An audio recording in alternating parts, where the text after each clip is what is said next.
Bonsoir, mesdames, messieurs. On est très content de se retrouver pour le cours de Georges Spira. Ça fait plaisir. Vous êtes toujours aussi nombreux, même peut-être parfois de plus en plus nombreux à suivre. Et ce soir, je crois, Georges, que tu vas aborder un thème où on n'a pas vraiment parlé, toujours les Juifs du Maghreb, mais tu veux nous parler de l'émigration vers la Palestine, l'Aliyah, le sionisme, tout un programme. Je te laisse la parole, Georges Bechavod. Merci Johan. Ouais, je sais que je te fais plaisir. Ce soir, on va effectivement parler de l'émigration des Juifs des pays arabo-musulmans vers Israël. D'abord, on va terminer ce qu'on avait commencé et puis après, on parlera de ce chapitre qui est important. Je n'ai pas d'annonce particulière à faire, sinon que je voudrais placer le cours de ce soir euh, à la mémoire de nos 7 frères et sœurs qui ont été assassinés Erev Shabbat. Et donc, ça leur est dédié. Alors, un petit résumé de ce qu'on avait vu la dernière fois, pour vous remettre un peu dans le bain. On avait parlé de solidarité d'abord, de solidarité du monde ashkénaze à l'égard du monde séfarade. Ça, on le sait, c'est l'alliance israélite avec des choses bien, des choses moins bien. On y reviendra encore. Mais une chose qui était moins connue, c'est la solidarité du monde séfarade à l'égard du monde ashkénaze et qui s'est révélée à différentes occasions, mais pas seulement d'ailleurs. Ils se sont aussi manifestés lors de problèmes dans le monde séfarade. Par exemple, les Juifs d'Afrique du Nord ont collecté des fonds pour aider les Juifs russes après les pogroms en 1881 déjà, c'est donc très très tôt dans l'histoire. Ensuite, ils vont aider les Juifs d'Allemagne en 1933 qui arrivent en Égypte massivement. Et ils vont également aider les Juifs du Maroc après des pogroms, comme par exemple celui de Fès, mais bien d'autres encore. C'est-à-dire que ce phénomène de solidarité marche vraiment dans les deux sens. Il y a une aide, une solidarité ashkénaze à l'égard du monde séfarade et vice-versa. Ça marche donc vraiment dans les deux sens. Alors, une cheville ouvrière de cette solidarité, c'est évidemment l'Alliance israélite. Mais l'Alliance israélite, retenez bien le thème, repose sur deux principes et ils vont, vulgairement parlant, manger leur chapeau un peu plus tard. Le premier principe, c'est que nous voulons aider les Juifs, nos frères des pays arabo-musulmans, à se développer, mais en les fixant dans leur pays de résidence. Ça, c'est le premier point. Et le deuxième point qui est intéressant, c'est que le fait que nous ayons une même religion ne signifie pas que nous constituons un seul peuple. Alors ça, c'est une erreur manifeste, mais d'un autre point de vue, essayons de comprendre, je n'ai pas dit excuser, mais d'y comprendre. Qu'est-ce que peut trouver en commun un juif du 16e, de la deuxième moitié ou dernier quart du 19e siècle, qui vit dans une villa cossue avec toutes les facilités et la richesse de l'époque, avec un juif du Haut Atlas qui est pieds nus et en haillons et qui survit comme il peut. Il n'y a rien de commun. Il n'y a rien de commun apparemment. Et donc, ils en viennent à ce principe que le fait d'avoir une même religion n'est pas constitutif d'un même peuple. Voilà. Donc, c'est leur principe. Alors, cette solidarité qui est très active gêne énormément la puissance protectrice, la France, notamment au Maroc, qui veut encadrer cette solidarité pour deux raisons. La première, et vous voyez qu'aujourd'hui, il n'y a rien de neuf sous le soleil, il faut absolument protéger et satisfaire la susceptibilité arabe, qu'il ne faudrait surtout pas heurter et prendre de front, n'est-ce pas? Rien de nouveau sous le soleil. La deuxième raison est intéressante, c'est que cette solidarité qui s'adresse à tous les groupes de la communauté juive développe, amplifie, approfondit et installe l'idée du fait national.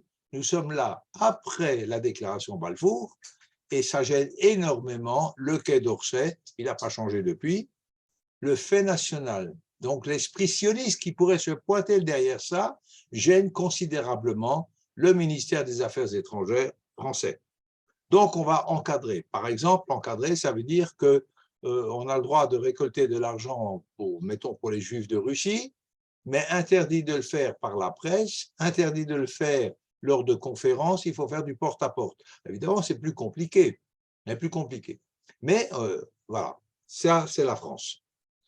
Et puis, on a vu une autre forme d'aide, par exemple, c'est celle des Juifs autrichiens, qui sont très très loin là aussi, à l'égard des Juifs du Yémen. Il y a un comité juif autrichien d'aide aux Juifs du Yémen. On est à des milliers de kilomètres, à une distance intellectuelle considérable, mais pourtant cette solidarité est active. Problème de la solidarité. Après, nous avons parlé tout à fait autre chose, on a parlé de la presse. Et on a vu que la presse, à partir de 1860, était extrêmement abondante, la presse juive dans les pays arabo-musulmans. On a en Tunisie 140 titres, on en a 41 au Maroc. Souvent, ce sont des titres en diglossie, c'est-à-dire les textes sont rédigés en deux langues. C'est toujours le français ou l'anglais, on verra aussi l'espagnol après, ou l'arabe, ou la haketia, ou une autre langue juive locale, ou l'arabe tout simplement. Et puis, on a vu aussi que progressivement, il y avait une régression de l'hébreu.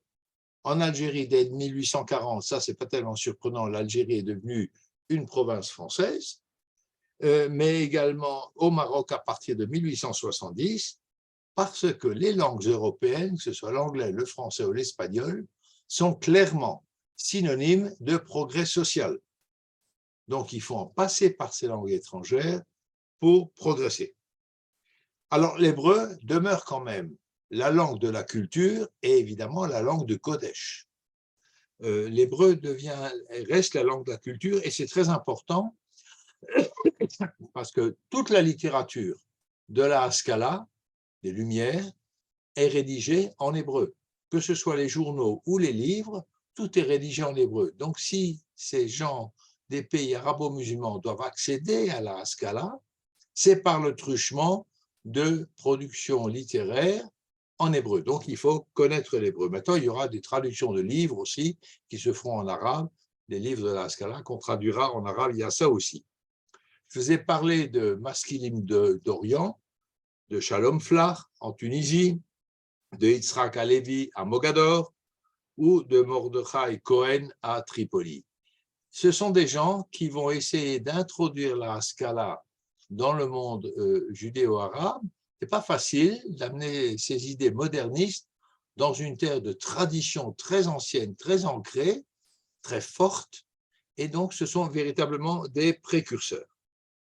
Alors, je vous ai parlé de l'hébreu comme dénominateur commun pour le Kodesh, et c'est le dénominateur commun pour toute l'unité culturelle. Donc, on a déjà pour la Haskalah, on l'a vu.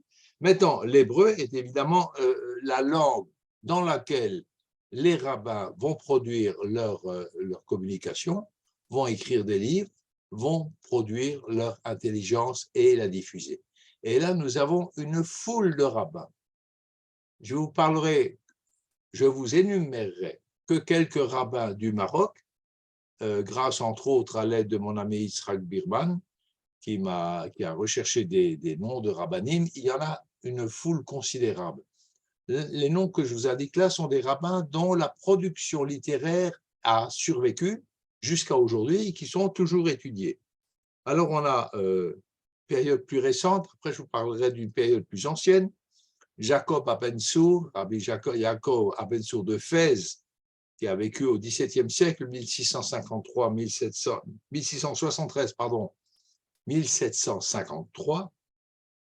On a Rabbi Chaim Benatar de Salé, évidemment quelqu'un d'extrêmement connu, 1669-1743. Rabbi David Hassin de Meknes, également au XVIIIe siècle. Mais on avait des rabbins déjà bien avant. Quand je vous parle d'une terre véritablement en retard pour beaucoup de choses, ça n'a pas empêché la production intellectuelle du monde rabbinique. Je ne ferai pas l'injure de vous parler du Rif ou de Rambam, qui sont originaires des terres séfarades, évidemment, mais des noms un peu moins connus, dont les écrits ont survécu. 1390, c'est très ancien, Rabbi Abraham Selach. 1390, 1400 aussi à peu près, Rabbi Chaim Gagin, dont les écrits demeurent. Je ne veux pas vous embrouiller la tête avec les noms des écrits, je les ai, je peux vous les communiquer. Mais au tournant du XVIIe siècle, entre 1560 et 1650 à peu près, nous avons Rabbi Abraham ben Rabbi Abraham ibn Chaim de Fès, le Yabetz, plus connu, Rabbi Yaakov ibn Tsur, Rabbi Abraham ben Daoud, Rabbi Yehuda HaKohen ibn Susan de Fès. Un peu plus tard, 1660-1741, on a Rabbi Abraham ben Israël Azoulay de Marrakech, etc., etc. Ce sont des dizaines de rabbins qui ont une production intellectuelle extrêmement importante, qui était connue d'ailleurs à partir du 18e, 19e siècle dans les yeshivot de Pologne. Il y a eu des échanges, ça nous l'avons déjà vu, et qui ont produit, qui ont façonné un judaïsme particulier, le judaïsme oriental, qui a le grand avantage sur le judaïsme ashkénaze de chercher à faciliter la vie aux gens. Dans le monde ashkénaze, on durcit les conditions. Le judaïsme sfarade, je ne parle pas d'outrepasser les droits, pas ça la question, mais il cherche à faciliter la vie aux Juifs tout en restant dans les quatre coudées de la halakha, et c'est une approche infiniment fine et intelligente. Voilà. Alors, je reviens encore une fois à des masculines, parce que ça va se développer, et nous aurons un peu partout dans le monde séfarade, à Andrinople par exemple, Yehuda Nechama, Abraham Danon, Baruch Mitrani. Il y a beaucoup de gens qui travaillent sur la modernisation de la communauté séfarade. Et ils apportent la modernité, et du coup, les langues juives, quand je dis les, il s'agit de l'hébreu évidemment, mais aussi par exemple la Haketia, ou toutes les dérivés de langues séfarades baissent de communication. On les parle de moins en moins. Ce qu'on parle, c'est l'arabe, qui est la langue de tous les jours, la langue du travail, la langue des échanges, ça clairement. Mais les langues spécifiquement juives vont progressivement baisser dans leur diffusion. On retrouve exactement le même phénomène en Alsace, on retrouve le même phénomène dans le monde yiddish, encore c'est un petit peu différent là-bas. Pour autant, la société juive orientale reste quand même majoritairement archaïque. On a parlé de la Scala, on a parlé de ces rabbinim extrêmement développés, de tout ce qui vient, mais ça a beaucoup de mal à démarrer. Le seul pays qui échappe un petit peu à ce schéma, c'est l'Égypte, qui est polyglotte. On parle un tas de langues là-bas. Nous allons voir tout à l'heure pourquoi. Voilà. Ça, c'était pour la presse. On a vu la solidarité, on a vu la presse. Tout ça va nous amener naturellement à l'émigration, dont on a commencé à parler la dernière fois. Émigration dès le début du 19e siècle d'un certain nombre de personnes vers l'Amérique du Sud et vers l'Angleterre. On va loin. En 1870, il y a tellement de Juifs originaires du Maroc qui sont en mesure de créer un fonds de lutte contre la famine au Maroc. C'est dire l'importance de cette communauté déjà émigrée. Après 1850, ce flot continue, va se développer, et ce sera un flot permanent, continu, d'émigration vers les pays d'Amérique du Sud, le Venezuela, le Brésil, un peu plus tard, l'Argentine. Alors, les départs se font majoritairement à partir des villes portuaires, et ça, c'est assez logique, puisque c'est dans les villes portuaires qu'on entend le plus parler d'un autre monde, du monde de l'autre côté de l'eau, et donc c'est les premières villes où on va bouger. Et par exemple, on a un chiffre entre 1867 et 1870, 50% des élèves de l'Alliance israélite à Tétouan émigrent. La moitié des élèves. On va voir que le chiffre va encore monter. Nous avons vu aussi que les Juifs d'Irak étaient partis, mais alors là, une autre destination, vers l'Inde. Parce que si vous regardez la géographie, l'Inde, c'est pas très très loin de l'Irak. Le grand port de l'Irak, c'est Bassora, et sur le Tchad arabe, et de l'autre côté, vous avez l'Inde. Et là, nous avons, en 1821 déjà, très tôt, la famille Ezra qui s'installe à Calcutta, puis Rabbi Shlomo Touenan qui s'installe à Bombay. En 1832, nous avons David Sasson qui s'installe en Inde, mais son fils, très rapidement, eux, ils vont s'enrichir beaucoup, s'installera à Londres. Et alors que le père a émigré en 1830 d'Irak, le fils est nommé baron, élevé à la dignité de baron par la reine d'Angleterre en 1890, donc une soixantaine d'années plus tard. C'est une formidable saga familiale. Et puis ces Juifs d'Irak installés en Inde vont pousser un peu plus loin. On va en retrouver en Chine, à Shanghai, il y a 200 familles juives. Shanghai qui aura un rôle très important pendant la Deuxième Guerre mondiale, où toute une communauté, notamment la yeshiva de Mir, va pouvoir se rapatrier. C'est une autre histoire. Et en 1930, on trouve 6 000 Juifs d'Irak en Inde. 6 000, c'est déjà une communauté relativement conséquente. On trouve aussi à Paris, à Londres, à Manchester, dans les écoles juives, on trouve des élèves qui viennent de Smyrne, de Constantine, de Jérusalem, d'Alep. Il y a un formidable brassage de population, mouvement d'émigration dans tous les sens, vers tous les pays du monde. En 1900, 95% des élèves de l'Alliance à Tétouan partent pour l'Amérique du Sud. 95%. C'est considérable. Et puis, nous avons, entre 1880 et 1914, 10% de la population juive du Yémen qui émigre. Alors là, tout le monde part pour Israël pour clairement des raisons de mystique et de foi. 10%, c'est-à-dire environ 3000 juifs. Voilà où nous en étions la dernière fois, résumé assez important, et on va continuer cette histoire si vous voulez bien. Alors, il y a, en dehors de ces migrations, il y a également des migrations internes dans le monde séfarade, c'est-à-dire entre pays séfarades, vers l'Égypte, vers l'Algérie, et de plus en plus, à la fin du 19e siècle, vers la Palestine. Beaucoup de Juifs du Maroc vont émigrer en Algérie pour une raison toute simple. C'est que même si en Algérie, les colons français sont correctement antisémites, il ne faut pas se faire d'illusions, n'empêche que le régime de dhimmi a été aboli. Donc c'est quand même une vie un peu plus facile pour les Juifs que d'être sous le régime de dhimmi. Et par exemple, la communauté de Debdou va massivement émigrer vers l'Algérie, notamment après 1894, la mort du sultan qui va entraîner des exactions terribles contre la communauté. Mais pas seulement Debdou, Melilla ou Fès également émigrent assez massivement vers l'Algérie.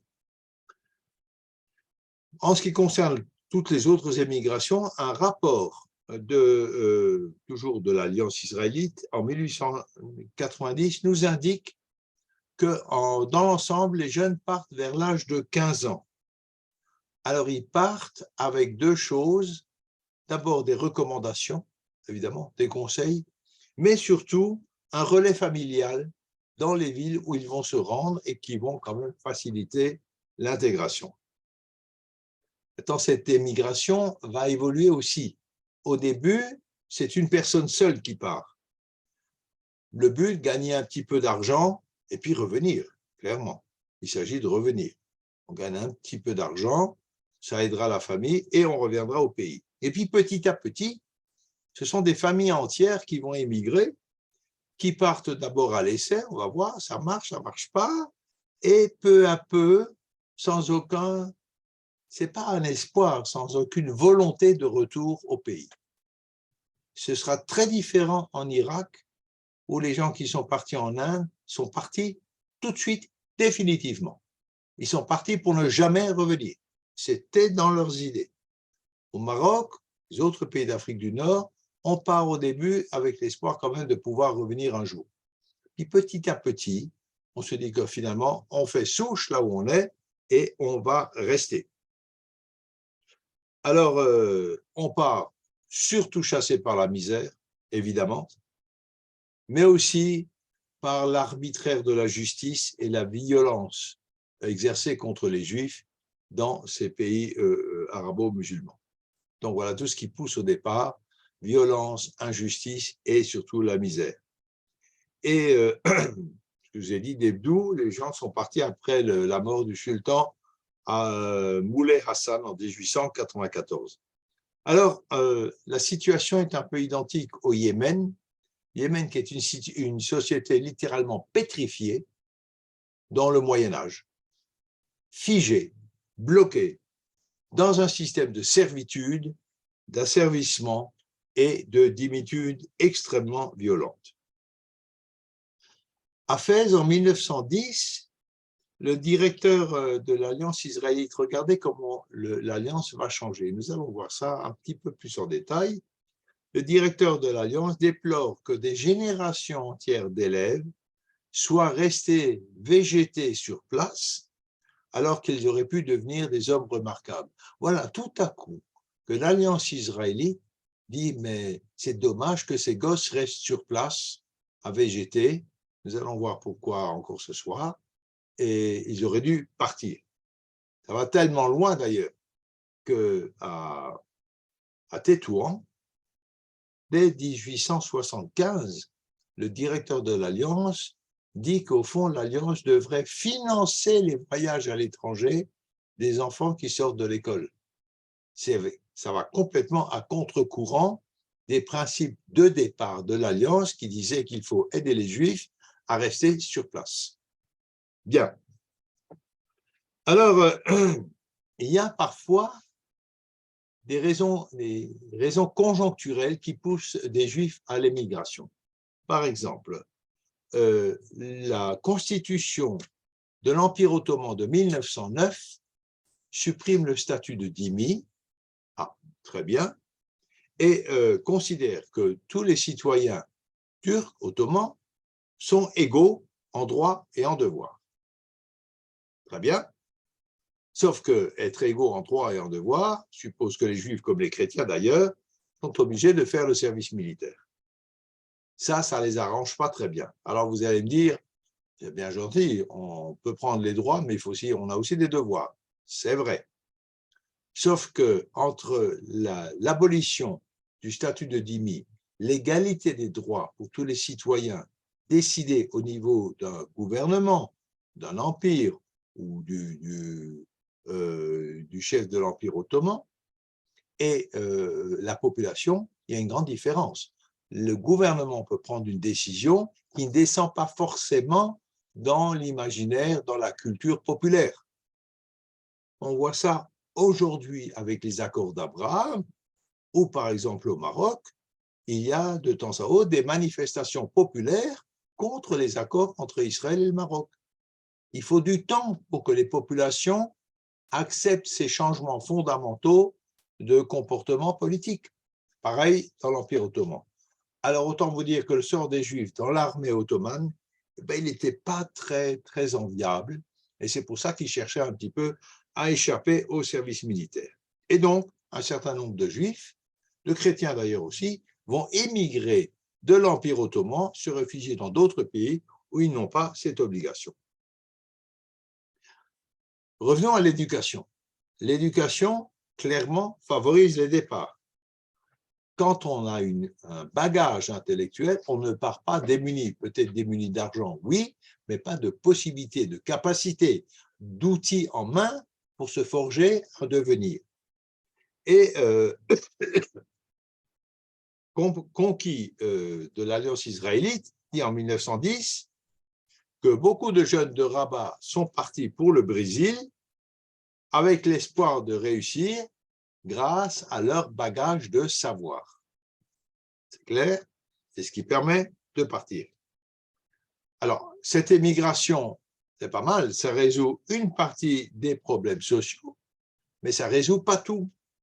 Ça résout une partie des problèmes sociaux parce qu'il y a moins de mendicité, évidemment, dans les villages, dans les mélas et dans les quartiers juifs. Les émigrés envoient de l'argent à leur famille, ça aide, clairement.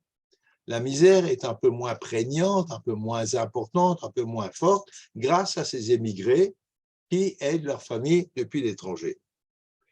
L'émigration régénère aussi la communauté dans une certaine mesure, nous raconte le directeur de l'Alliance, M. El-Maleh à Fès, et il raconte qu'on voit à leur retour débarquer des messieurs, n'est-ce pas, entre guillemets, des messieurs bien habillés, qui ont réussi leur émigration et qui ont montré une grande faculté d'adaptation et qui parlent de la bonne influence d'un milieu civilisé.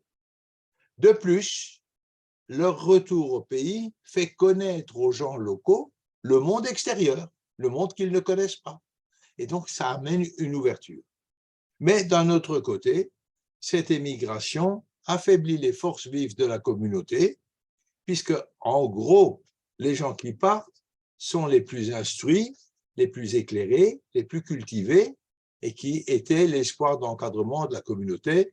On reverra exactement le même problème dans les années 50-60, quand les cadres communautaires du Maroc vont partir vers le Canada ou la France, et que la masse populaire viendra en Israël et sera perdue faute d'encadrement. Et ça posera de très, très gros problèmes. Mais c'est une autre histoire. En 1886, dont nous avons déjà parlé, Narcisse Leven, directeur, un des grands patrons de l'Alliance israélite, dit que l'œuvre de l'Alliance israélite est là pour changer la condition des Juifs dans leur pays. Nous l'avons vu. Manque de peau, c'est raté. À force d'instruction et d'émancipation, on a ouvert toutes grandes les vannes de l'émigration aux grandes dames de l'Alliance israélite. Grandes dames, pas tout à fait. Ce n'est pas des gens idiots. Et quand ils voient ce qui se passe, ils comprennent très bien qu'il faut changer son fusil d'épaule et qu'il faut considérer on ne pourra pas les garder sur place. Et au contrario des principes de l'Alliance israélite, les maîtres, eux, encouragent les enfants à émigrer, seul moyen pour eux de se sortir de cette misère récurrente et séculaire. En 1800, ce que je vous ai dit tout à l'heure, le 1873, le directeur de Tanger demande qu'on donne les moyens aux enfants de voyager, et une vingtaine d'années plus tard, l'Alliance israélite change complètement de discours. C'est maintenant, c'est devenu dans le propos de l'Alliance, c'est devenu une vertu que de savoir quitter son pays.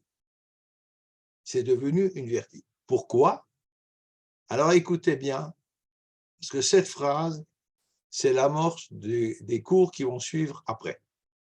On a pris conscience à l'Alliance israélite de l'impossibilité, ou pour le moins de la difficulté, de moderniser la société arabo-musulmane.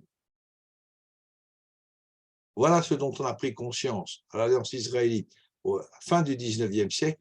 Ça va faire l'objet de la suite de nos cours. Je vous expliquerai ça tout à l'heure. Alors, encourager l'émigration, eh bien, c'est pousser à l'enseignement de l'espagnol, de l'anglais, du français, toutes langues qui permettent à un jeune de partir. Et puis, il y a quand même des jeunes qui restent au pays. Et c'est dommage, parce qu'ils ont une belle formation pour devenir quoi? Vendeurs de bougies, de sucre ou de thé. L'Alliance israélite dit, comme ceux de Tanger ou de Tétouan, les jeunes de Mogador doivent partir. Ils doivent partir. Vers où? Alors, deuxième problème de l'Alliance, pas vers la Palestine, vers l'Amérique du Sud. Le problème de la Palestine pour l'Alliance, c'est un gros problème. Elle se montrera pas anti, mais non sioniste. Clairement, nous en parlerons. Et en fait, la situation est la suivante. Dans beaucoup de villes d'Orient, avant la Première Guerre mondiale déjà, beaucoup de gens, beaucoup de jeunes sont prêts à partir. Ils sont là, ils sont bouillants et ils veulent quitter cette région de misère.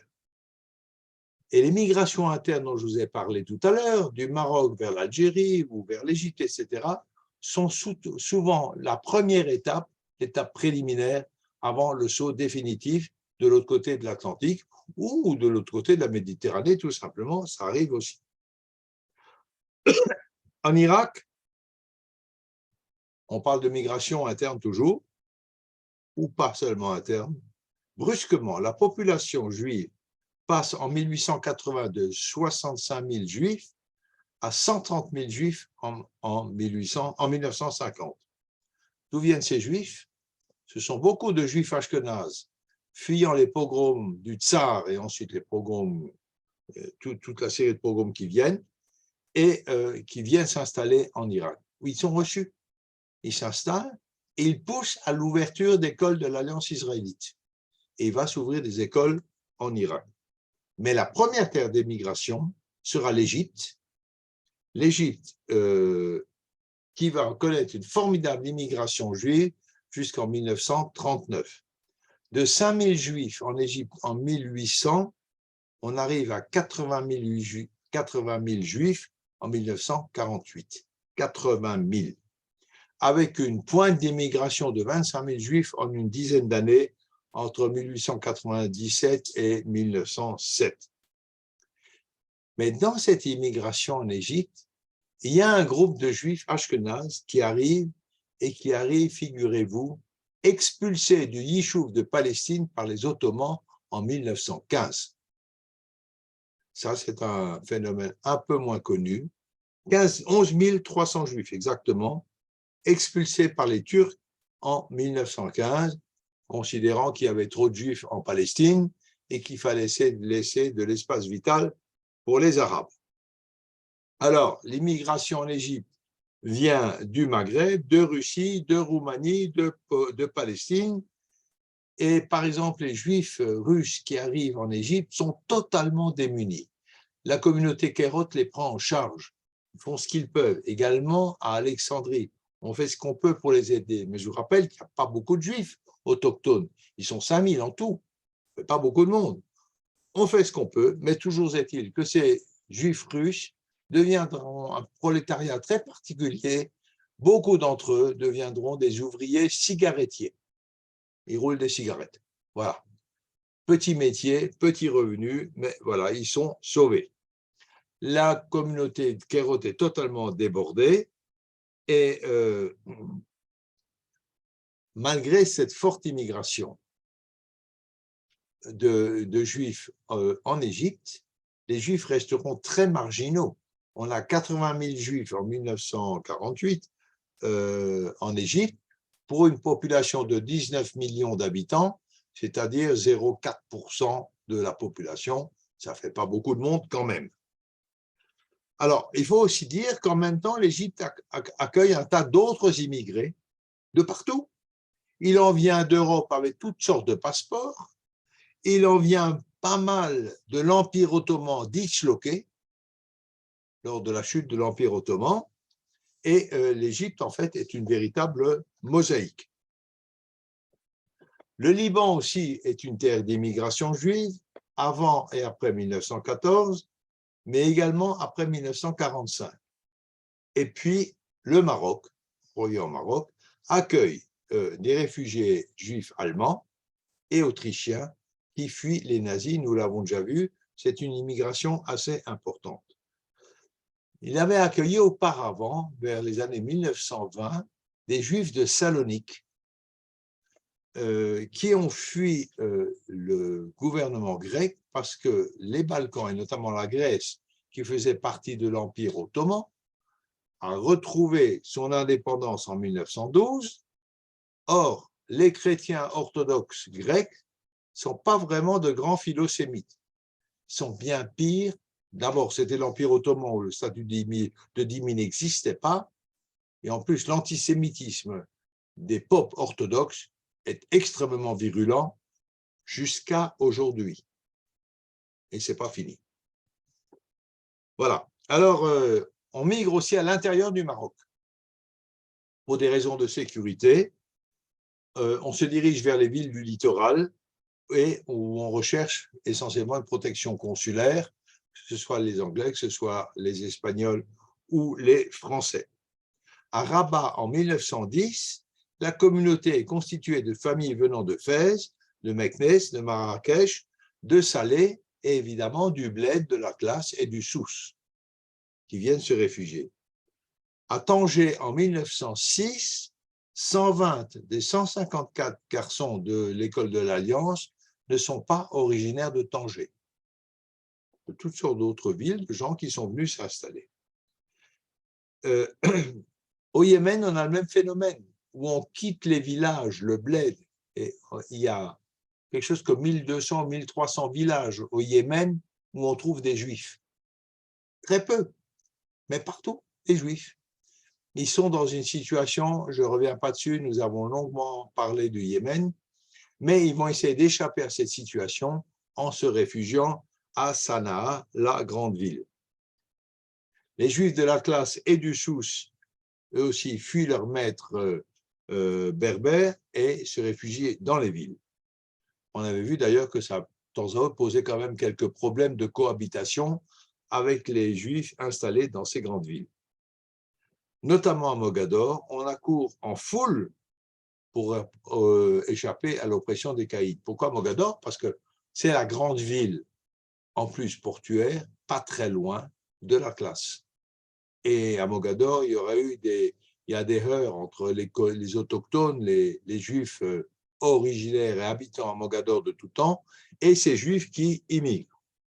Entre 1940 et 1950, 25% de la population juive du sud marocain, donc de l'Atlas et du Souss, immigrera vers Casablanca et vers Rabat. Les communautés rurales sont en plein déclin, évidemment, et la population juive dans ces communautés s'effondre complètement après 1950 pour des raisons évidentes d'antijudaïsme à cause de la création de l'État d'Israël. Alors, migration intérieure, on trouve le même phénomène en Europe où on quitte les villages pour aller vers les villes, pour des raisons différentes quand même, pour des raisons économiques essentiellement, pas pour des raisons de maltraitance dans les villages. Mais on quitte aussi les villages pour aller dans les villes pour des questions de prospérité. Par exemple, en Irak, le port de Bassora, qui est le grand port d'Irak, qui donne sur le Châtel arabe, donc en face de l'Iran et après des Indes, etc. Ce port en plein développement d'échanges avec l'Inde passe de 300 juifs en 1860 à 5000 juifs en 1914. Même phénomène au Caire et à Alexandrie. Donc, les raisons économiques font que ça bouge, économique, de sécurité, toutes sortes de raisons, font bouger les gens dans tous les sens et en général plutôt vers les villes et souvent vers les villes portuaires ou alors au-delà vers la mer. Et puis, il y a l'émigration vers la Palestine.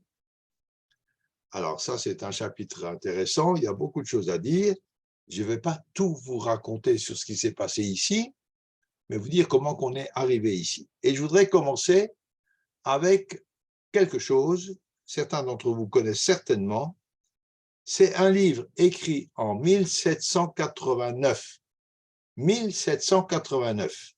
par Rabbi Yehuda Bibas, qui écrit un livre qui s'appelle « Un État juif ». Monsieur Herzl, il n'est pas encore né. Par contre, il y a quelqu'un d'autre, le Gaon de Vilna, qui en 1780 a écrit un livre qui s'appelle le Kol HaTor. Sauf que dans le livre du Gaon de Vilna, on parle du retour de Am Israël en Eretz Israël. Il ne parle pas de structure d'État. Il dit qu'il faut travailler la terre, qu'il faut construire des maisons, des routes, des hôpitaux, etc. Mais comment tout ça va être administré, le Gaon de Vilna n'en parle pas. Mais c'est extraordinaire déjà, parce qu'il a lancé le premier mouvement d'alliés important, et d'ailleurs ses élèves vont arriver et vont construire un endroit que vous connaissez tous, c'est la synagogue de la Khourva, en vieille ville. Ce sont les élèves du Gaon de Vilna qui construiront cette synagogue au tout début du 19e, 1800 par là, même un peu avant. Elle sera détruite, c'est une autre histoire. Mais Rabbi Yehuda Bibas, lui, parle d'un État juif. Un État juif, c'est autre chose. C'est une notion nationale. 1789, le Bilou n'existe pas, Chovevet Sion n'existe pas, il n'y a rien. Voilà. Retenez cette date, Rabbeinu Bibas, 1789, un État juif. Et en fait, entre 1840 et 1882, il y aura plusieurs aliotes d'origine orientale. Alors, d'Algérie, déjà, vont partir 200 familles lors de la conquête française. Donc, 1840, les Français arrivent en Algérie et 200 familles juives partiront vers la Palestine. Et puis, où est-ce qu'ils vont? Ils vont s'installer en Galilée et à Haïfa. Des Juifs de Bagdad, des Juifs marocains arrivent bien avant le Bilou. Le Bilou arrive en 1882. Figurent très souvent dans ces groupes, ça c'est important, de grandes personnalités rabbiniques, le plus souvent, des personnalités rabbiniques, et c'est très important, ça rejoint ce que je vous ai dit avant, les gens qui montent comme ça ont besoin d'un encadrement, ont besoin de gens qui sont là pour les aider, les guider, les encourager aussi. Ce n'est pas facile de venir, ne vous trompez pas. Il n'y a pas les structures qu'on a aujourd'hui, il n'y a rien ici. Donc, il faut quelqu'un qui soutienne le moral, qui entretient constamment l'idée du but pour lequel on est là, et c'est le rôle de ces rabbins qui accompagnent ces aliotes, et c'est remarquable. C'est tout à fait remarquable, et nous reviendrons à ça. Excusez-moi un instant.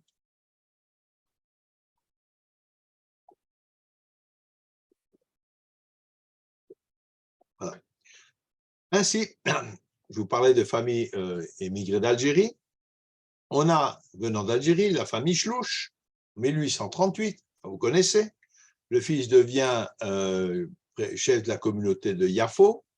Ils fondent en 1892 avec deux de ses frères une grosse entreprise de construction et se construiront eux-mêmes une maison en 1883, pour pouvoir encore voir aujourd'hui, dans un endroit qui s'appelle Neve Tzedek. C'est la première maison du nouveau quartier juif de Yafo, qu'on appelle Ahuzat Bait, et qui sera le noyau de la future Tel Aviv qui va naître en 1909. Donc, ce sont des Juifs d'Algérie, Chlouch, famille très connue qui a laissé beaucoup de descendants jusqu'à aujourd'hui et qui démarre Neve Tzedek. On a la famille Abou, dont nous a largement entretenu Ariel Assaf il y a quelques semaines dans un cours. Cette famille s'installe, achète énormément de terres dans le Galil. Alors pourquoi? Parce que les Ashkénazes n'avaient pas le droit d'acheter de terre à cause de la loi ottomane, mais ce Rav Abou a obtenu le titre de consul. Et comme consul, il peut acheter des terrains. Et donc, il sert de prête-nom pour acheter des surfaces énormes de terrain en Galilée, au bénéfice de Juifs ashkénazes, là où il y a l'argent, peu importe, et il va promouvoir l'implantation. Alors, du Maroc aussi, on arrive très tôt, dès 1840, autour de Rabbi Ben Simon, encore un rabbin qui accompagne ses ouailles, c'est tellement important, et qui crée la communauté des Mougrabim à Jérusalem. 1840. Il a écrit un livre sur le Beth Amikdash, et nous avons un tout petit peu plus tard, 1860, 300 juifs de Meknes qui font leur alia. 300, c'est un chiffre considérable, c'est important. Ne voyez pas ça, l'aune d'Israël d'aujourd'hui avec ses 9 millions d'habitants, c'est quelques milliers de juifs à l'époque, c'est très très peu. Donc quelques dizaines qui viennent, à plus forte raison quelques centaines, ça change considérablement la donne dans le pays. Rabbi Chaim Amsaleg, originaire de Gibraltar, et qui est consul de France en Palestine, lui aussi il demeure à Neve Tzedek. et il achète plein de terrains, toujours comme prête-nom, à Petah Tikva et à Rishon LeZion, comme prête-nom de gens qui ont de l'argent, notamment surtout des juifs ashkénazes, mais qui n'ont pas la possibilité d'acheter de terre. Du Maroc toujours, il y a une dame qui est tout à fait originale qui va monter, qui s'appelle Léa Aboujdid. Elle monte en 1861. C'est une femme. Elle vient de Rabat. C'est une poétesse. Imaginez-vous ce que c'est. Une femme qui vient du Maroc, dans un pays, il n'y a rien, en 1861, et elle va épouser quelqu'un que vous connaissez, c'est le fils de Ben Yehuda, notre grand grammairien et celui qui a fait le dictionnaire et qui a étudié la langue hébraïque. Voilà, Léa Aboujdid. Il y a une importante immigration du Maroc vers Eretz, à tel point d'ailleurs que le sultan Moulay Abdelrahman s'inquiète terriblement. Et il envisage, il ne va pas le faire finalement, mais il envisage quand même d'interdire les départs à partir de Tanger et de Larache pour deux raisons. La première, pour ne pas perdre la jizya, l'impôt. C'est quand même beaucoup d'argent qui se perd. Ils partent, il n'y a plus de sous. Donc, première raison. Et la deuxième raison, il ne faudrait surtout pas léser les Arabes de Palestine. Mais ce problème des Arabes de Palestine n'est pas nouveau. Le peuple palestinien n'existe pas, historiquement. Nous sommes bien d'accord là-dessus. Mais le problème d'une présence arabe ici n'est pas nouveau et a constamment entretenu la guérilla, la guerre contre les Juifs, depuis le 19e. Ce n'est pas une affaire récente. Alors voilà, on estime le nombre d'immigrés juifs orientaux, donc tout le paysage musulman, entre 1830 et 1994 à 20 000 immigrés. C'est un chiffre important, ne vous trompez pas. Ce n'est pas quelque chose de risible. C'est un chiffre très important par rapport à la population générale de l'époque et on va l'illustrer très rapidement. Je vous donne quelques autres noms de personnalités qui ont émigré et qui ont fait beaucoup pour le pays. En 1850, d'Irak arrive Rabbi Sliman Menachem Mani, il arrive à Hebron où il achète des terrains. Même histoire. D'Irak toujours, Rabbi Yecheskel Ezra Halevi, qui fonde le quartier qui prendra plus tard le nom de Boukhara, ici à Jérusalem. Il y a des Juifs d'Irak aussi, qui ont entre autres construit le quartier de Nakhlaot. En 1868, là, je vous ai parlé de 1850. 1868, je vous rappelle que la première immigration du Bilou, c'est 1882. On est 20-30 ans avant, là. 1868, il y a l'Alia de Boukhara. Alors, pourquoi je vous parle de Boukhara? Ce n'est pas l'Afrique du Nord, c'est très très loin, c'est en Asie, oui, mais ce sont des Juifs séfarades, ce sont des Juifs Mizrahi. Et donc, ils rentrent dans cette catégorie de Juifs orientaux et qui vont apporter beaucoup au pays. Alia de Boukhara, alors, Boukhara, ce sont des Juifs riches. Ils montent par sionisme et par foi, vraiment, parce qu'ils sont des Juifs religieux. Les Juifs riches, ils se construisent de très très belles maisons, vous pouvez encore voir aujourd'hui, dans le quartier de Boukharim, Boukhara, près de Mehacharim. Parmi eux, Rabbi Yaakov Meir, qui sera Rishon LeZion avant le Rav Kook.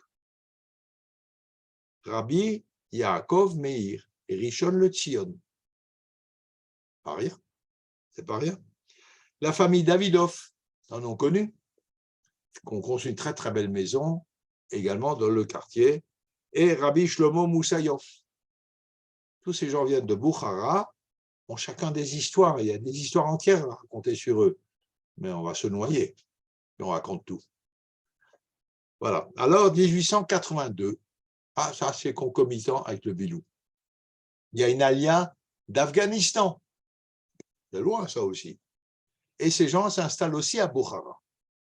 La même culture là, très proche, ce sont les Juifs du Caucase, les Juifs de la montagne, de l'Asie, des steppes d'Asie, et ils ont une culture assez similaire et Ils viennent, leur histoire est très ancienne, on en parlera, mais ce n'est pas pour ce soir. Là aussi, on a des rabbins qui viennent avec eux. Rabbi Matatia Gargi, lui, il vient de Perse. Alors lui, c'est une histoire terrible.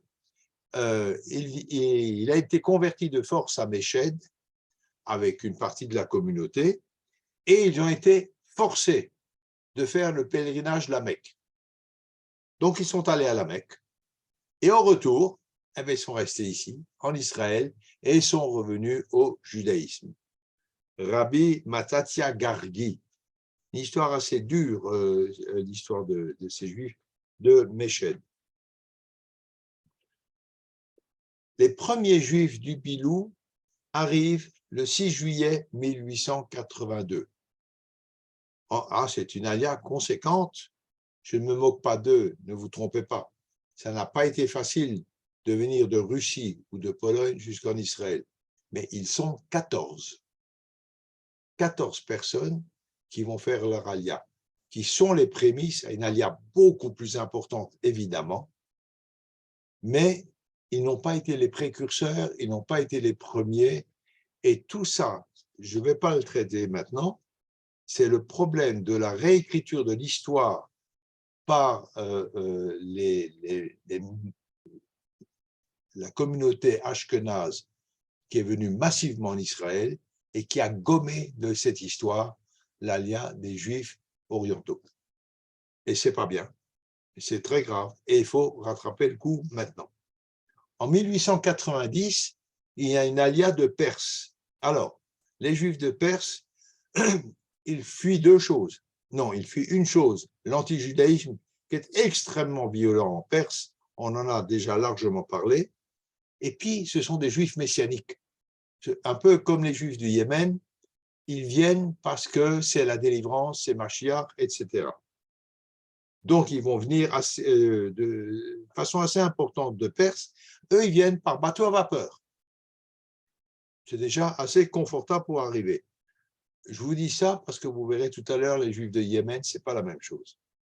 Arrivent donc 950 Juifs de Kiraz, 950, presque un millier, et début du XXe siècle, au tout début, il y a 7000 Juifs de Perse qui arrivent en Palestine.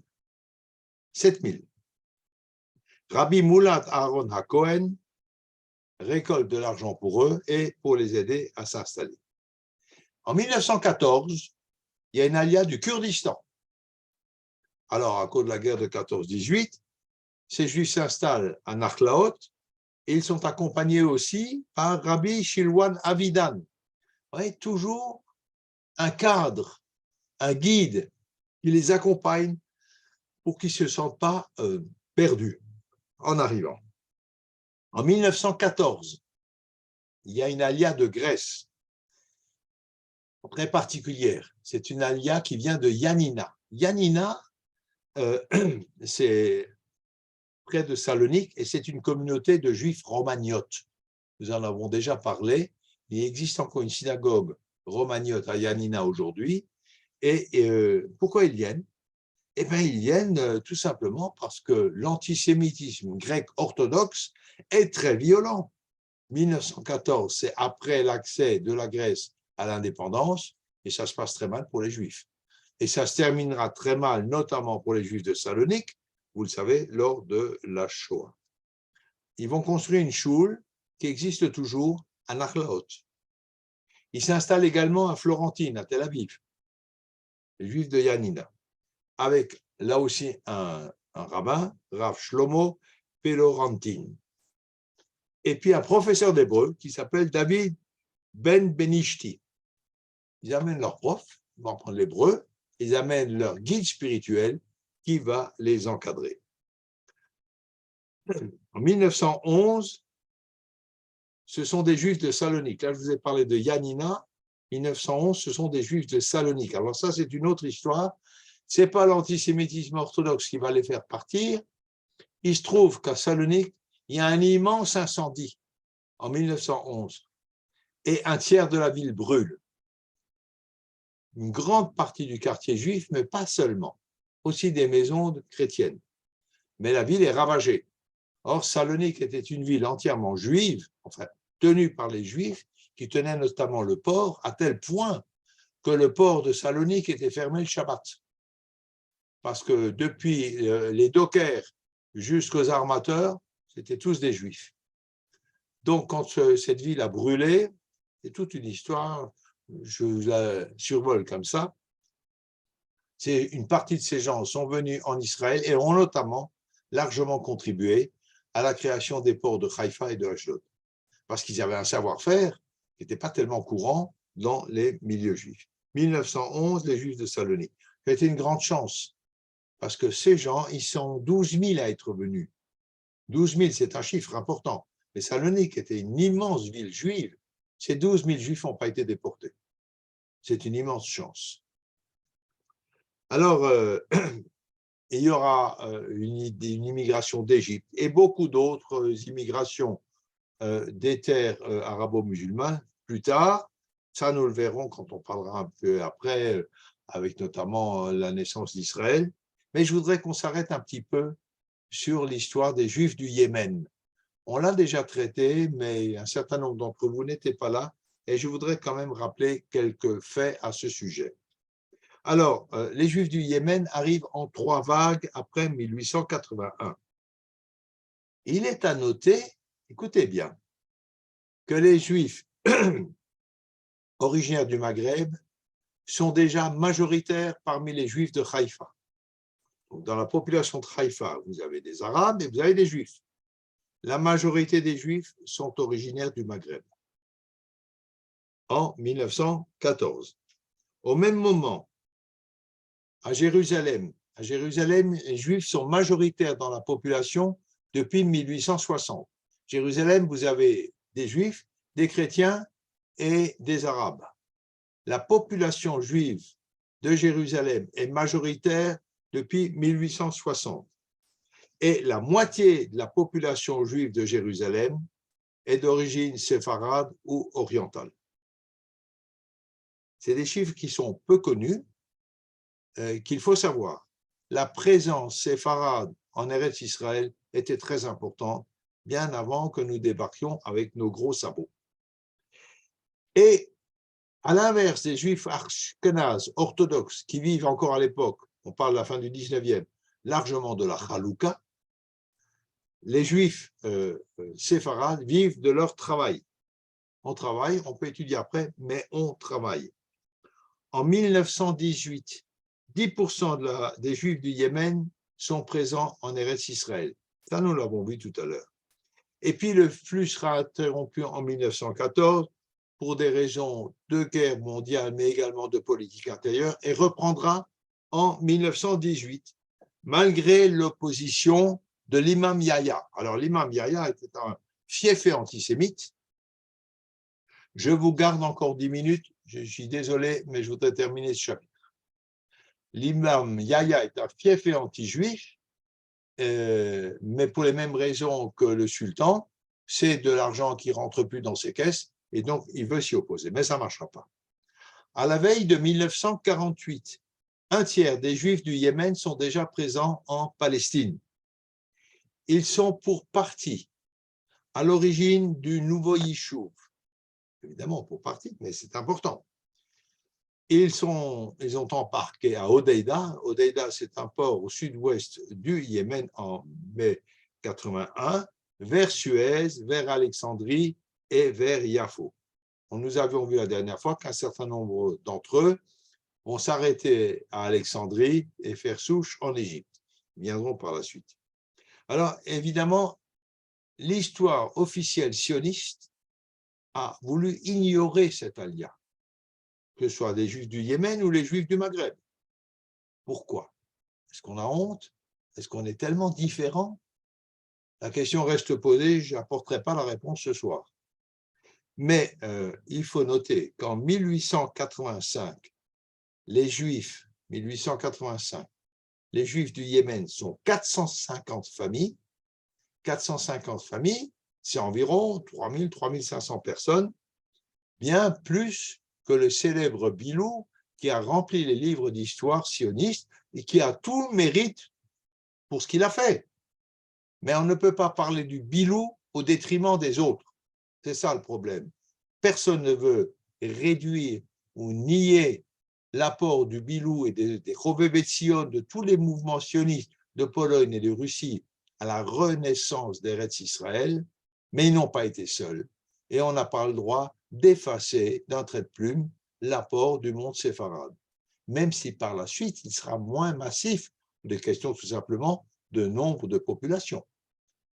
Mais il a été important et surtout un tout premier à faire son alia de façon importante. Alors, ils sont très mal considérés, on les soupçonne de vouloir vivre la Hanouka, donc ça ferait de la concurrence, mais au Yémen, la tradition voulait que tout le monde étudiait, sauf qu'on étudiait après avoir gagné sa vie, son pain pour la journée. On travaillait, après le travail, on étudiait. C'est ce qu'on va faire en Eretz Israël aussi. Donc, ils sont parfaitement aptes à être autosuffisants. Sauf qu'ils sont rejetés par les sionistes laïcs et également par les orthodoxes qui disent qu'est-ce que c'est que ce judaïsme de sauvage-là, et ils sont vraiment ostracisés dans le Yishuv du 19e et du début du 20e siècle. Tel point, ils vivent dans des conditions absolument épouvantables. Je m'étendrai là-dessus, mais pas ce soir, juste pour vous donner un aperçu. Ils dorment dans des rues, ils dorment dans des caves, et ce sont les chrétiens de l'American Colony qui vont leur apporter une assistance. Ce n'est pas franchement à notre honneur. Les chrétiens de l'American Colony, c'est eux qui leur apporteront les premiers secours, des soins en cas de maladie, etc. Alors, il y a une caisse séfarade à Jérusalem qui les aide aussi dans la mesure de ses moyens et qui les aide notamment à s'installer dans un petit village à côté de Jérusalem, un village qui s'appelle aujourd'hui Shiloh, dont ils vont être chassés par nos amis anglais, mais ça c'est une autre histoire.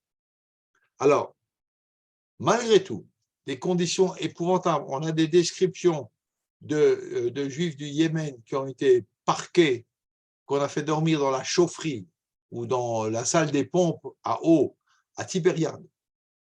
Plusieurs familles dans une salle de machine, c'est là qu'ils devaient dormir et travailler du matin au soir dans les champs. Un mépris absolu, un mépris total. Et ce qui est dramatique, il y a eu un reportage il n'y a pas tellement longtemps, notamment à Tibériade, et il y avait un monsieur et son fils. Le fils est un homme d'une quarantaine d'années, il dit, on s'est comporté d'une manière ignoble. C'est clair. Le père dit, comment ça? C'était tout à fait normal. C'était tout à fait normal. Voilà, je vous laisse réfléchir là-dessus. Alors, malgré tout, des conditions de vie épouvantables, ces Juifs du Yémen vont appeler leurs familles et leurs amis et les gens qui sont restés au pays à venir en Eretz Israël, Eretz HaKodesh. C'est une alia mystique. Peu importe les conditions, on monte vers Eretz Israël, ça fait 2000 ans qu'on l'attend, qu'on travaille, qu'on étudie ces textes. Et maintenant, c'est le moment de réaliser. Deuxième vague, qui vient du Yémen en 1908, ils arrivent à Rehovot et à Rishon LeZion. Alors, l'immigration là est encadrée par l'organisation sioniste. Il y a un personnage qui s'appelle M. Yavnili. Et en 1912, il y a 2000 immigrants qui arrivent du Yémen. En 1919, très peu de temps après, donc, 4300 juifs du Yémen sont installés, soit 8% de la population juive d'Israël. C'est pas mal. Dans quelles conditions? Il y a une troisième vague qui arrivera du Yémen après 1918, et cette vague, elle sera stimulée notamment par la déclaration Balfour, qui déclare une terre pour un foyer juif, un foyer pour le peuple juif, et cette vague d'immigration là concerne là pour le coup tout l'Orient arabe. Je vous ai dit tout à l'heure, le sultan du Maroc voulait s'opposer parce que c'est une manifestation de nationalisme. Et ça ne fait pas du tout l'affaire du monde arabe. Bien, donc la déclaration Balfour provoque une alia dans tout l'Orient arabe. Au Maroc, la France s'en inquiète, évidemment, et il y a un inspecteur français qui déclare que ce sont des superstitions, que ça ne va pas durer très longtemps, cette histoire-là, sauf que c'est Balfour et le programme sioniste et l'horizon économique très douteux sur place au Maroc qui va provoquer cette alia. Alors, il y a aussi d'autres phénomènes, évidemment, toute l'opposition dont on a parlé X fois, et je ne reviens pas dessus, mais aussi le peu d'espoir qu'ont les Juifs du Maroc d'obtenir un jour la naturalisation française.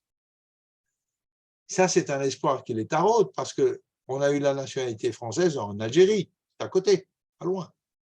Donc, ils espèrent ça. Puis, on commence à douter très sérieusement de la volonté de la France d'accorder cette naturalisation aux Juifs du Maroc. Et donc, ça, c'est l'élément, si vous voulez, déclencheur d'une alia plus importante du Maroc. 340 Juifs vont quitter Fès sur un total de 9000 habitants, de 9000 Juifs à Fès en 1923. Alors, l'Alliance israélite va essayer de minimiser les faits parce qu'elle n'est toujours pas devenue sioniste. Hein. L'Alliance israélite, elle veut bien qu'on parte, qu'on émigre en Amérique du Sud. Mais alors, pas pour Israël. Ça, c'est un problème qui n'est pas spécifique par rapport aux Juifs du Maghreb, mais par rapport à la judéité mondiale. Cette histoire d'un peuple, d'un pays juif qui est en train de se créer, d'un foyer juif en Palestine, ne fait pas du tout l'affaire des cadres de l'Alliance israélite. Clairement pas. Mais pas seulement eux. Beaucoup de Juifs intégrés, émancipés, haskalisés, la Haskalah, disent qu'on n'a rien. Qu'est-ce que c'est que cette histoire-là? On ne veut pas de ça. Donc voilà. Alors, ils minimisent seulement ce chiffre de 340, qui a l'air pas beaucoup comme ça. C'est 0,3% des Juifs de Fraises. Mais c'est un chiffre important vu les restrictions qui sont apportées à l'émigration. En effet, pour partir, ils sont obligés de déposer une caution de 1000 francs, c'est beaucoup d'argent à l'époque, en cas de retour, pour qu'ils aient de quoi vivre s'ils reviennent. Et puis, s'ils ne reviennent pas, ben, ça ira dans la poche du sultan, évidemment. Et puis, en plus, il leur faut un visa d'entrée en Palestine. Alors ça, ce n'est pas évident de l'obtenir, vous imaginez, ce n'est pas simple. Et puis, troisièmement, il faut qu'ils aient aussi une caution, quelqu'un qui se porte caution pour eux en Palestine déjà. Donc, très compliqué de partir, très compliqué. Et malgré ces difficultés, 340 Juifs ont trouvé le moyen de quitter Fès en 1923. Et puis, l'Alliance israélite est bien obligée de reconnaître à demi-mot que s'ils partent, c'est souvent à cause des problèmes économiques. Et puis, l'Alliance se fait un malin plaisir de se réjouir du semi-échec de cette alia, parce qu'il y aura des échecs. Il y aura des échecs pour la bonne raison que la vie est extrêmement difficile ici, à l'époque. Donc, un certain nombre de gens vont revenir. Et un bulletin de l'Alliance de 1923 parle de ces 1923, donc ils viennent de partir, et puis ils ont du mal, parle de ces malheureux Fésiens victimes d'un décevant mirage. Les perspectives n'étaient pas ce qu'on leur avait promis. Voilà les propos de l'Alliance qui n'a toujours pas compris. Ces malheureux Fésiens victimes d'un décevant mirage, les perspectives n'étaient pas ce qu'on leur avait promis. C'est vrai que le Yishuv stagne économiquement, très difficile. Et puis ces Juifs du Maroc, ce sont des petits commerçants au Maroc. Ce n'est pas des gens habitués au travail manuel. Ils ne sont pas endurcis. Ce n'est pas leur métier, la terre. Mais c'est tout ce qu'on peut faire dans le Yishuv. Il faut cultiver, il n'y a pas d'autre choix. Alors ils sont très mal reçus par un mouvement travailliste, ashkénaze évidemment, qui dirige le foyer national, qui veut leur donner du travail d'agriculteurs, et ils ne sont pas aptes à le faire. Et il y a eu beaucoup d'échecs. Dans les différents épisodes d'Alia, on considère qu'il y a environ 10% de retour au Maroc sur les gens qui ont fait leur Alia. 10%, ce n'est pas un chiffre négligeable, c'est quand même assez important. C'est dire aussi que ceux qui sont restés, leur vie ne devait pas être très facile. Alors, dans l'ordre, les départs sont motivés pour des raisons économiques, évidemment, en raison des persécutions et en raison du mysticisme, notamment sur ces Juifs du Yémen, sur lequel je voudrais revenir pour terminer. Alors, vous me laissez encore quelques minutes. Voilà. Alors, on part sur un fond de rumeurs. Les Rothschild ont acheté des terres, peut-être même qu'ils ont acheté tout le pays pour aider les Juifs à s'installer et leur donner des terres et les distribuer. Ce n'est pas tout à fait comme ça, mais il y a un fond de vérité. Effectivement, les Rothschild ont acheté des terres pour installer des familles roumaines et russes.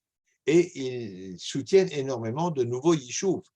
Enfin, ils n'ont pas acheté tout le pays et ils ne vont pas distribuer des terres à tout le monde.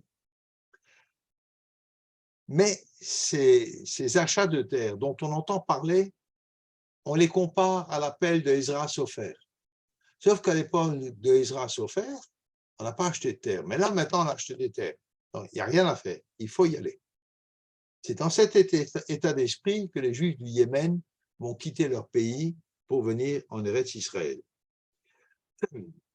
Cette première alia, c'est un petit épisode curieux, 1881-82, s'appelle Ale Batamar, je grimperai au palmier, parce que le mot tamar est proche du chiffre 1882 en ivrite, et donc la valeur numérique de 5642 qui correspond à 1882, c'est donc bien la preuve que c'est le moment de monter. Voilà la preuve par la gematria. Et sur la base de cette gematria, des familles yéménites, beaucoup vont vendre tous leurs biens pour une bouchée de pain, mais il faut partir, il faut partir.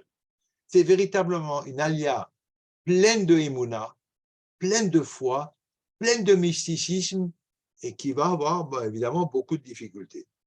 Alors, les Yéménites sont trop pauvres pour prendre un bateau à vapeur, donc ils vont aller par caravane, du sud du Yémen, vous imaginez la trotte, il faut remonter toute l'Arabie Saoudite d'aujourd'hui, ils vont arriver vers la mer Rouge, vers l'Égypte, pardon, un certain nombre font faire souche, ça nous l'avons déjà vu.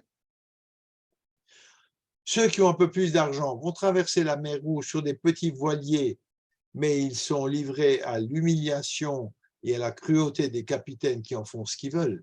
Et ils leur extorquent tout ce qu'ils ont et ils arrivent totalement démunis. Voilà la situation. Alors ceux qui arrivent à Suez, ils sont hospitalisés, ils sont totalement épuisés et ils sont hospitalisés, mais très vite l'État demande à la communauté juive de subvenir et de payer pour eux.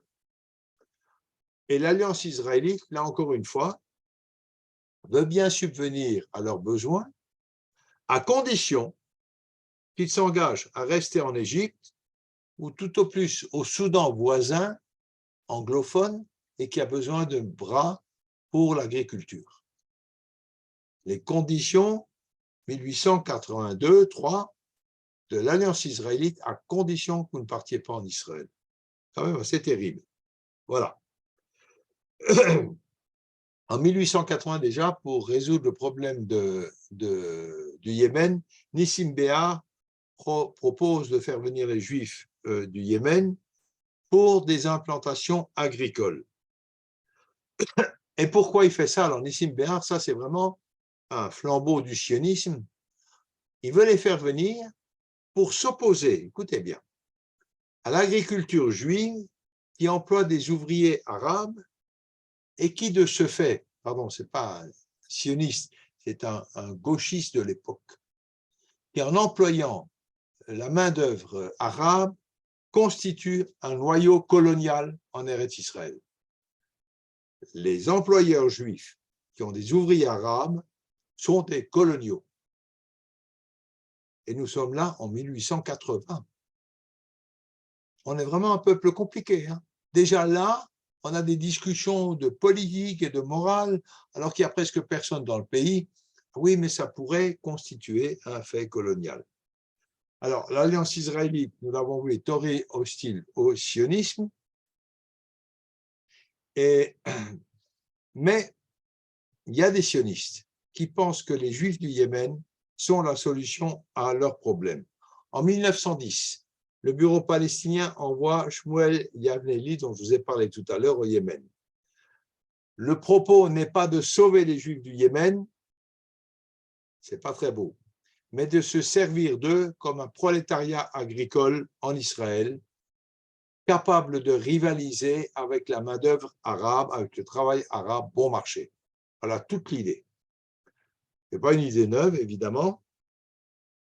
Et évidemment, les Juifs du Yémen ont un grand avantage. Ils combinent en même temps le point de vue du patron, des ouvriers bon marché, et les idéaux sionistes, la main-d'œuvre agricole juive. Voilà. Alors, Aaron Eisenberg, écoutez bien les termes. Aaron Eisenberg, qui est le président de l'association d'exploitation agricole juive, écrit à Oussishkin le 21 mars 1909. Et je le cite. « Ses frères, on parle des Juifs du Yémen, se contentent de peu, de la même manière que les Arabes. Ils se contentent de 5 francs par semaine et sont dotés de qualités morales. Ils sont très religieux, versés dans la Torah, parlent l'hébreu et l'arabe. Une main-d'œuvre juive payée au tarif arabe. » Voilà les propos de M. Eisenberg. Ce n'est pas franchement sympathique. Yavni Eli reste plus d'1 an au Yémen. Il parcourt un bon millier de villages et il réussit à convaincre un peu plus de 1000 ouvriers yéménites de venir en Israël en 1911. Il refera une tournée en 1914. C'est dire qu'il essayait de prendre que des jeunes. Hein. Il ne voulait pas les familles, il ne voulait pas les bonnes femmes et les moutards. Non, non, non, juste ceux qui sont capables de travailler. Les autres, on n'en veut pas. Ça fait beaucoup de problèmes. Voilà. Il y a une crise économique en 1927 en Palestine et ça bloque un certain temps l'immigration du Yémen. La suite de cette immigration, c'est une autre histoire qui rentre dans le cadre de l'histoire du sionisme, que je voudrais juste dire encore, et j'en aurai fini.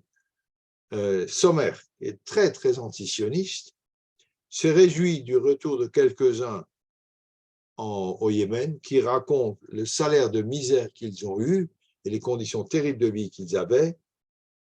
Voilà ce qu'ils disent.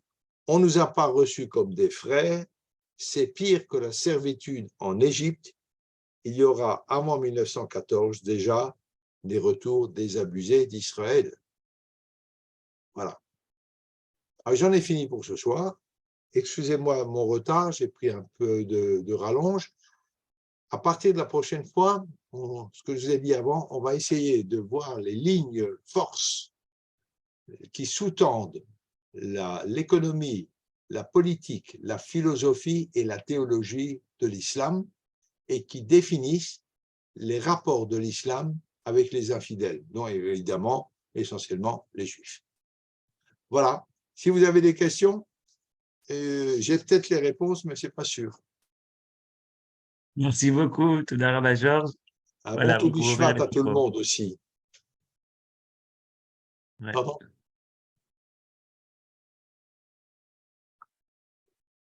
Des questions? Oui, si on a le son. Oui, oui. Nicole? Oui, non, simplement, je voulais dire à quel point je suis en admiration sur les cours que nous fait ce monsieur. Alors, merci à lui. C'est gentil, merci beaucoup. C'est très gentil. On fait ce qu'on peut, mais on peut peu. Mais c'est mérité. Merci, M. Boublil. C'est toujours vaillant. C'est terrifiant comme histoire. Oui, c'est édifiant. Moi, j'ai une question. On n'a pas à croire.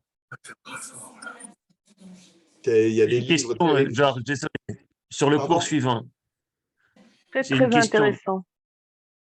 Pourquoi tu veux reparler du rapport islam juif? Tu en as déjà parlé plusieurs fois, alors je me Oui, demande… j'en ai déjà parlé plusieurs fois, mais on va tirer les conclusions de tout ça. J'y tiens beaucoup parce que j'y tiens beaucoup parce que, regarde, les accords d'Abraham, c'est formidable. On ne peut qu'applaudir. Regarde ce qui s'est passé aujourd'hui. Un Émirati qui a chanté la Hatikva en hébreu. C'est incroyable, c'est formidable. Je ne mets aucune réserve, mais je veux simplement qu'on garde bien présent à l'esprit quels sont les éléments qui sous-tendent la philosophie, la théologie, le rapport à l'autre dans le monde musulman. C'est très important, c'est déterminant pour nous. C'est déterminant. Merci. Tu suis mon regard. Moi, Je ne vais fais dire pas de aussi quelque politique. chose. C'est qu'on a lu des livres qui s'appellent Les Pionniers, des tas de livres, et on a beaucoup appris sur les premiers colons, les premiers juifs qui sont arrivés. On n'a jamais entendu parler qu'il y avait une alia avant la alia et qu'il y avait la première alia qui était sfarade et qui venait de… On n'en parle pas du tout. Moi, j'avais aucune idée là-dessus. Et c'est bien ce que j'ai dit tout à l'heure, le récit sioniste qui a été écrit a gommé l'histoire séfarade. Mais je vais vous dire plus, et je l'ai déjà dit X fois, les grands historiens du 19e siècle, Greisel, Dubnov, Gretz, plus récemment, j'ai lu un bouquin qui a été écrit une bonne trentaine d'années, ignorent complètement l'histoire juive séfarade. Totalement. La seule chose qu'on raconte, c'est l'émigration des Juifs d'Espagne, l'expulsion des Juifs d'Espagne, et il a fallu attendre maintenant la période contemporaine avec des gens comme Fenton, comme Georges Bensoussan, qui a dont je m'inspire beaucoup, je pioche beaucoup chez Bensoussan, mais il y a Fenton, il y a Victor Malka, il y a Albert Memmi, qui ont écrit sur le judaïsme sfarade, mais tout ça, c'est contemporain. Or, les Sfaradim ont existé au 19e, et bien avant le 19e, il n'existe pas dans les livres d'histoire des grands historiens du 19e, qui pourtant sont les gens qui ont formaté, qui ont forgé l'esprit national juif. C'est ça ce qui est formidable. C'est à partir de Dubnov ou de Gretz que l'idée de peuple juif s'est forgée. À vous d'écrire un livre d'histoire pour les enfants des écoles. Ah ben, Au travail. Ça a commencé, je crois. Je crois que dans l'éducation nationale, ça a commencé. Ces dernières années, il y avait plusieurs ministres qui étaient sfaradim et justement qui ont essayé de mettre ça dans les programmes scolaires, mais c'est encore très, très peu étudié. Oui, C'est dommage. Ils avaient même essayé de faire une Veridat Bitton à l'époque, n'est-ce pas? Ils avaient fait avec lui et M. Bitton et Zapato, c'est très, très difficile. C'est très difficile, comment on appelle-t-on ça? Il y avait, j'avais parlé une fois, donc il y avait des Juifs donc, qui montaient en Israël. Je ne parle pas de ceux qu'on ne voulait pas, parce qu'ils étaient trop éduqués, ou bien de ceux qui avaient la nationalité française, qu'on ne pouvait pas jeter n'importe où dans le désert du Negev. Ils auraient levé le téléphone à l'ambassadeur pour être rapatriés, donc ils ne voulaient pas avoir affaire à eux. Mais s'il y a eu 260 000 Juifs qui sont montés en Israël du Maroc, n'est-ce pas? Il y avait des gens qui ne pouvaient pas monter. Et donc, les gens de l'Alia ne se sont pas gênés pour les envoyer. Ils sont débarrassés d'eux à l'hôpital psychiatrique donc de Bereshid, qui est à 35 km de Casablanca. Et quand j'ai demandé à un responsable de l'Alia, pourquoi est-ce qu'il y avait 120 Juifs là-bas, vous ne les avez pas fait monter en Israël? Parce qu'il y a plus de 260 000, la communauté s'est déplacée vers Israël. Il m'a répondu, Israël n'est pas un hôpital. Voilà, c'était avec beaucoup de gentillesse que j'ai entendu ça, n'est-ce pas? Alors que leurs petits-enfants étaient montés en Israël. Mais enfin, c'est du passé, et ça a été vidé, c'est rentré dans le cadre de la villa, ce qu'on appelait à Casablanca, donc il y avait pour personnes âgées, mais entendre une chose pareille, ou se faire traiter d'arabe de Fès, c'est aussi un petit peu difficile, mais comme on dit, avec tout ce développement donc, de Alia qui a commencé vraiment au XVIIIe siècle, c'est comment on appelle ça? Comme on dit, Yelichou Mehaïl el-Haïl, comme on dit chez nous, donc ça prendra du temps, c'est tout le monde y arrivera. J'ose pas raconter tout ce qu'on peut trouver dans les bouquins parce que franchement, le comportement a été déplorable, déplorable. Attends, il faut aussi savoir, c'était dur pour tout le monde ici au début. Oui, absolument. Il y a des jeunes Allemands qui sont montés en Israël. La tour d'Ezra raconte très très bien cette histoire-là. Ouais. les jeunes Allemands qui sont montés en Israël dans les années 1905-1910, ils venaient de milieux bourgeois allemands. Quand je dis bourgeois allemands, c'est vraiment des gens cossus. Ils ont tout plaqué pour venir dépierrer dans le Galil. Beaucoup d'entre eux sont repartis. Les parents, ils s'arrachaient les cheveux. Qu'est-ce qu'ils doivent être médecins, ils doivent être avocats, ils doivent être financiers. Ils vont aller creuser la terre dans cette terre de... C'est pas possible. Et les jeunes sont venus. Les jeunes sont venus. Beaucoup sont repartis. C'était très, très dur. Très dur. Absolument. Absolument. Mais il y avait toujours, comme tu dis, il y avait toujours cet esprit sioniste, n'est-ce pas, qu'il y a quelque chose en plus, qui est au-delà de la chose pour laquelle tous ces Yéménites qui étaient là. Je comprends le père de ce fils qui avait 40 ans, mais qu'est-ce qui te manque, n'est-ce pas, alors qu'ils n'avaient rien du tout. Il était capable de dire qu'est-ce qui te manque, parce que c'était, du point de vue mystique, Et les Yéménites sont venus vraiment dans un esprit mystique. C'était pas du tout le sionisme nationaliste, c'était le sionisme mystique. Mais ils ont été des gens formidables. Il y a des bouquins qui ont paru sur la vie qu'on a menée ici à Rehovot, mais c'est effroyable. Mais c'est effroyable ce qu'on a fait avec ces gens. La honte, c'est pas suffisant. C'est une tâche sur notre histoire. Je ne parle même pas des enfants qu'on a volés. Oui. Ça, c'est encore autre chose. Ouais. Mais c'est une tâche indélébile sur l'histoire du sionisme. Merci beaucoup, Georges. Toda rabba. Merci, Johan. Ouais. Eh bien, Merci beaucoup. Ah, Merci. Moi,